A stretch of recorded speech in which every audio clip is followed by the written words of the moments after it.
So you got yourself a laser and it gets the job done. Full penetration every time. But it just does it so well it's kind of boring. It doesn't scratch that itch. It doesn't stack those dimes. Let me show you how we can stack those dimes with your laser machine.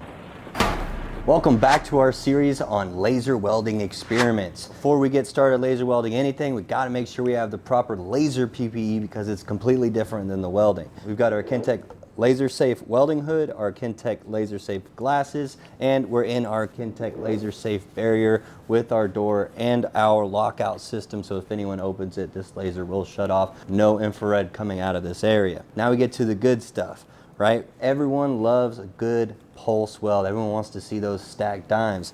And man, this laser is really good at a couple settings, but if you really want those crispy stacked dimes, I got some helping tips that we can show you to get your machine lined out slinging dimes. The LightWELD XC is powered on and ready to go. And the first thing that I tried when I got with this is the 16 gauge stainless steel, and about the first setting that I used, which was right off this here cheat sheet. We went to the stainless steel. We should be running nitrogen, but you can still use argon, but nitrogen seems to work a little bit better with carbon steel and stainless steels. And it's going to recommend for the penetration that we're looking for something around A7 or A6. We're probably going to go to this A6 method for the lap joint that we're going for, and that's where I started too. So you can just navigate again like this, and we found our A6.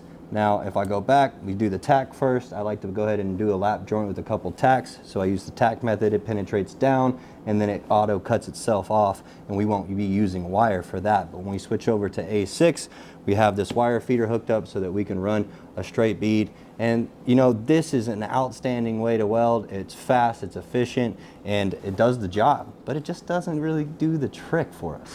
Hey kid, you want some welding settings? Come here. Check it out, I've got some weld settings right here on the house.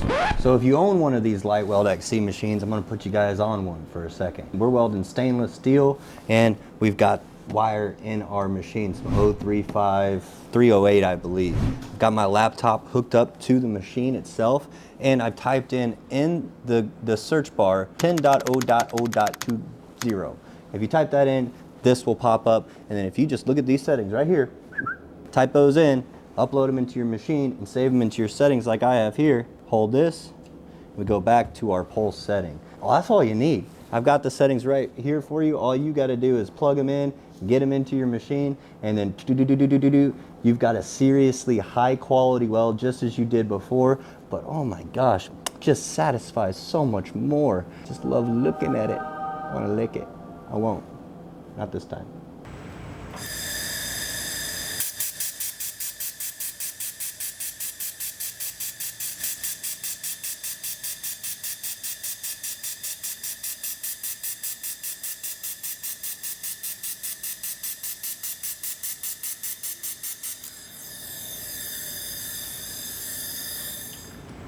Well, y'all, I hope you enjoyed this episode on how to get your laser welds from looking like what to That's what I'm talking about. We love seeing those ripples as welders, and now you can with your own settings on your very own laser welder. Stay tuned, we've got some more laser experiments to come. If you haven't seen them already, check this video out right here, and we'll see you on the next one.